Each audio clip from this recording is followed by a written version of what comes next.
अस्सलाम वालेकुम, नमस्ते, सत श्री अकाल। सबसे पहले तो मैं सोशल हाउस को बहुत बहुत शुक्रिया अदा करना चाहूँगी कि उन्होंने मुझे यहाँ पे परफॉर्म करने का मौका दिया। Thank you so much. मेरा नाम फैज़ीन है, मैं सुनाना शुरू करती हूँ। चलो बात आज उनकी मासूमियत से शुरू करते हैं। उनकी अदाओं से आज गुफ्तगू आगाज़ करते हैं।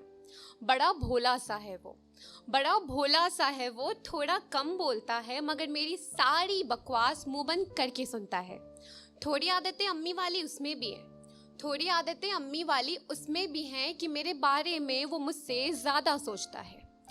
मैं कैसे बताऊं सबको उसकी अदाओं का सबब। मुझे उसकी हर बात अच्छी लगती है, मुझसे लड़ना, झगड़ना और फिर प्यार से मुझे गले लगाना। मेरे मामूली से नाम को कुछ यूं बुलाना मानो उसने मुझे सबा नहीं जन्नत की हूर बुलाया हो। सबा मेरा घर पे बुलाने का नाम है, मतलब जो लोग मुझसे प्यार करते हैं वो प्यार से मुझे सबा बुलाते हैं। तो मेरे मामूली से नाम को कुछ यूं बुलाना मानो उसने मुझे सबा नहीं जन्नत की हूर बुलाया हो। और कैसे बयां करूं उसकी तारीफें तारों की गिनती सी लगती हैं, बेबाक सी उसकी कुछ बातें मुझे प्यारी सी लगती हैं। सुनो तुम येलो में अच्छी लगती हो, ये कहकर मुझे सारे सूट येलो दिलाता है। और मेरी गलतियों पर तुम ऐसे ही तो अच्छी लगती हो कहकर उसे क्यूटनेस बताता है। सुनो तुम खूबसूरत बहुत हो, तुम्हें सजने की ज़रूरत नहीं है। ये कहकर मेरी गंदी सी शक्ल पर भी तारीफों के कसीदे वो 1000 पड़ जाता है और कुछ इस अदा से वो मुझसे झूठ बोल जाता है। इस कविता की कुछ आखिरी के लाइन्स हैं। वो मोहब्बत में पूछे जाने वाले हर आशिक का सबसे पसंदीदा सवाल कि मैं तुम्हें कैसा लगता हूँ, तो सुनो। और तुम जो पूछते हो ना मुझसे वो सवाल कि मैं तुम्हें कैसा लगता हूँ, तो सुनो।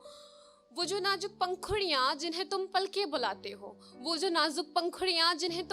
बुलाते हो, कसम से झुक के उठती हैं जितनी दफा भी वो, हमारा दिल धड़कता है बड़ी ही तेज धड़कन से। और जब नाम तुम मेरा सबा कह के बुलाते हो, शहद की सारी मिठास और चाशनी की हर तासीर मुझे फीकी सी लगती है। और कैसे बताऊं मैं तुम्हें कि तुम मुझे कितने अच्छे लगते हो। और दूसरी जो कविता है वो कुछ इस तरह से है कि मैं परेशानियों से कोई शफ़े ताल्लुक़ नहीं रखती, इसलिए सीने में दिल नहीं पत्थर रखती। और मुखातिब हूँ मैं सबसे अच्छी तरह, इसलिए मशवरे पे निगाहें सबकी सरसरी रखती। और वो पत्थर जो मेरे सीने पे रखा है कब से, दिल होता तभी तो धड़कन रखती। बहरहाल तुम बताओ खैरियत अपनी, मैं खुद की बातें शुरू करूं तो वस्त पे काबू नहीं रखती। कोई तो बात है वो आजकल पिंजरा बंद नहीं रखता। एक्चुअली क्या है ना कि कोविड-19 का सीजन चल रहा है, तो उसे भी पता है कि पिंजरा बंद रखने का कोई खास फायदा नहीं है, तो क्योंकि आजकल लोग एक दूसरे से मिलना जुलना कम ही रखते हैं। तो कोई तो बात है वो आजकल पिंजरा बंद नहीं रखता, उसे मालूम है इस मौसम में कोई किसी से ताल्लुक नहीं रखता। और मैं तो ठहर जाती हूँ एक लम्हे को देख कर शीशा, नजरें ऐसी नहीं कि हर किसी पे रखती। और मैंने कहा भी था उसे कि मुलाकातों पे वक्त की पाबंदी में नहीं रखती, एक ही शख्स है जिससे बातें भी करूं तो मैं घड़ी नहीं रखती। और एक छोटी सी नज़्म है, इसके साथ ही मैं ख़त्म कर रही हूँ। ये मैंने चांद सितारों पे लिखी थी। एक्चुअली मुझे चांद सितारे बहुत पसंद है, बट मेरे साथ एक मसला है कि मुझे सितारे बहुत ज़्यादा पसंद है।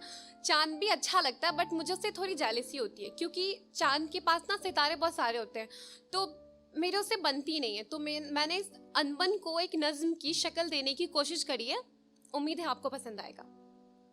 मुझे सितारों से प्यार बहुत और चांद भी अच्छा